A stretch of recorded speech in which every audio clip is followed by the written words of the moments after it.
maa ngi tudd Léonie Biagui maa ngi dëkk Djibonker ci commune Enampor man conseillère la ci commune bi en même temps ci sama village bi man adjointe au chef de village la maa ngi nekk mère de famille fii am naa fii sama 7 enfants man bu njëkk bi suñu demee politique damay des ci ginnaaw di tàccu wala ma nekk ci waañ bi di togg mais Ousso Foral bu mu ñëwee ba mu woon ñu ne jigéen am na droit fu góor am droit boobu laa tëb ma ne kon man dama nekkoon di tardé maa ngi yoon ci ginnaaw di tàccu ci waañi di togg mais léegi dina jéem a def lu ñu ma woon ma xool fi may mujje boobu laa ñefe ma dugg ci parti bi ma duggee ci parti sama tur bi daal di génne ma nekk conseillère.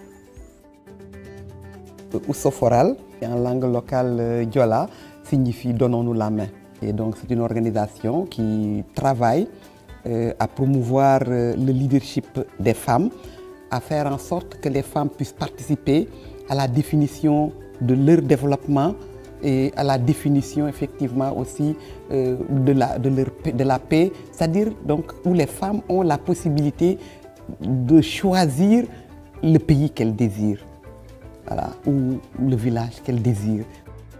Jekare so Marietou Koli, ni kinde suketi birinjago di communauté Djibijon. Bon, mani innoken di politique parce que ni jojo biyoko inje iyoki injiker mati kama tate nyema foki nyes waje be ngarlom kajom bu nafang pour bu ed kunyila kumbo ye kana man engagé di la politique mante mambi ingolen poret ibaju waf e gamtene yolio ni mamanju bugala bati esuke mbo na ni manje bugala bati esuke mbo ni manju wama ku solami ye kana poret mani engagé di politique pour m'embingar les besoins solides au niveau de la mairie, manque molen pour être sofori. Les activités en tant que conseillère, ningar poste yati hygiène, action sociale, yati la santé, ndjekeyo présidente. Parce que di commission yo ñamoy di les postes de santé so brom nje ka tourner mani joko, mani manji, quel est leur problème?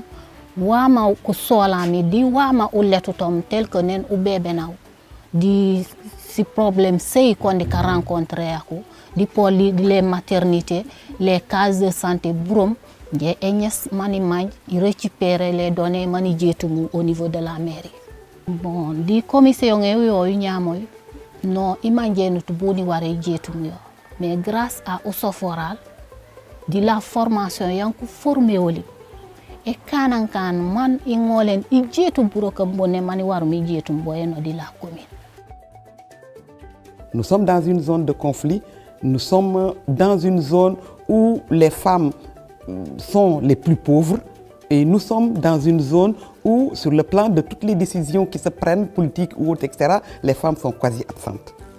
Cela a fait donc que pour nous, il était important qu'elles soient conscientes qu'elles sont une force et qu'on ne doit pas faire les choses sans elles.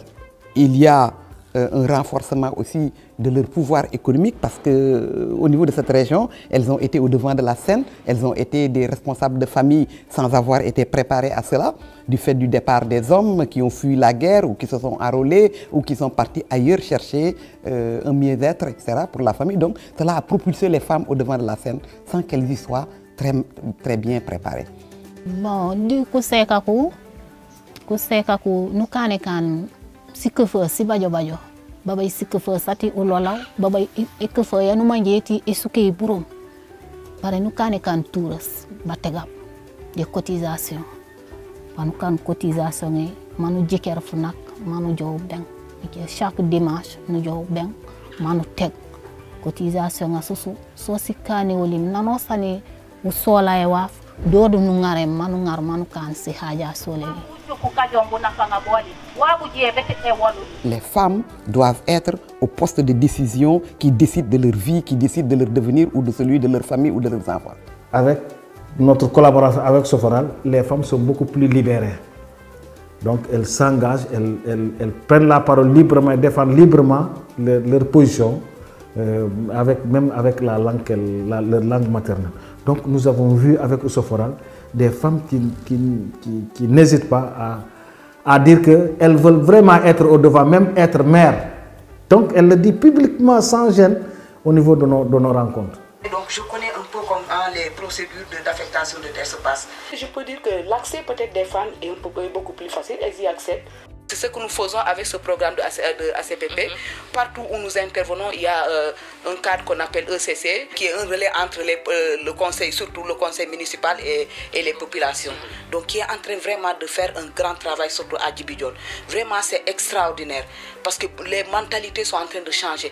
Le changement de comportement qui s'opère aujourd'hui à Djibidione à travers ce projet, vraiment nous le saluons très bien. Je pense qu'avec la sensibilisation, les gens seront conscients de ce qui se passe. Nous utilisons souvent, comme je vous ai dit, à travers les sketchs. Il y a déjà les émissions radio que nous utilisons. Il y a les cartes, les ECC que nous utilisons, les cartes d'échange, qui permettent vraiment aux gens d'avoir quelque chose qui peut vraiment leur conscientiser un peu à certaines choses. La plupart des communes se réjouissent de voir des femmes leaders émerger dans leur commune, de se défendre. Je prends l'exemple un peu de ces communes comme Niassène et Nampor qui ont été les premières communes où Ousoforal a intervenu. Aujourd'hui, rien ne peut se faire. Même l'administration de l'État ne peut rien faire dans cette commune sans la présence des femmes. Donc il faut encore sensibiliser.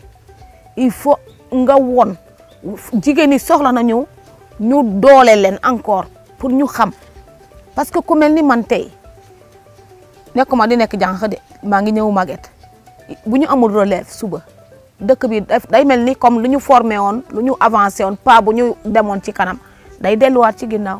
Donc toujours renforcement war na am ci dëkk bi parce que toujours dañuy am ñi bees.